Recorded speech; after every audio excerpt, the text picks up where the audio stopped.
જીવનદીપ organ donation foundation અને શેલડિયા પરિવાર દ્વારા સુરત ખાતે પુત્રના લગ્ન દરમિયાન વરરાજા અને સાથે આવેલ જાનૈયાઓએ અંગદાન જાગૃતિના પ્લે કાર્ડ સાથે એન્ટ્રી મારી હતી।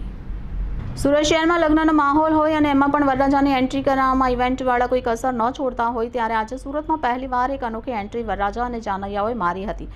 સમગ્ર લોકોએ હાથમાં અંગદાન જાગૃતિના પ્લે કાર્ડ સાથે અને વરરાજાએ હાર્ટ શેપનો પ્લે કાર્ડ લઈ લોકોમાં અંગદાન જાગૃતિનો મેસેજ આપ્યો હતો, જ્યારે સામે કન્યા પક્ષવાળાએ પણ આ અંગદાન જાગૃતિનો મેસેજને આવકારી અંગદાનની શપથ લીધી હતી। વધુમાં લગ્નમાં આવેલ બંને પક્ષના મહેમાનોએ પણ આ અંગદાન જાગૃતિના અભિયાન સાથે જોડાઈ શપથ લીધી હતી। વધુમાં વરરાજાની કંકોત્રીમાં પણ અંગદાન અભિયાનનો મેસેજ આપી સમાજમાં એક ઉત્તમ ઉદાહરણ પૂરું પાડ્યું હતું।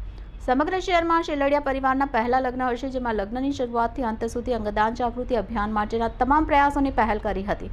અંગદાન જાગૃતિના આ અભિયાનમાં શેલડિયા પરિવાર સાથે જીવનદીપ ઓર્ગન ડોનેશન ફાઉન્ડેશનના ફાઉન્ડર PM ગોંડલિયા, વિપુલ તળાવિયા, જસ્વીન કુંજડિયા, બિપિન તળાવિયા, મિલન રાખોલિયા અને વિજય વણપરિયાથી સમગ્ર આયોજન પાર પાડવામાં આવ્યું હતું। અંગદાન શ્રેષ્ઠ દાન, એક જીવન અનેક જીવન પ્રકાશિત કરી શકે છે।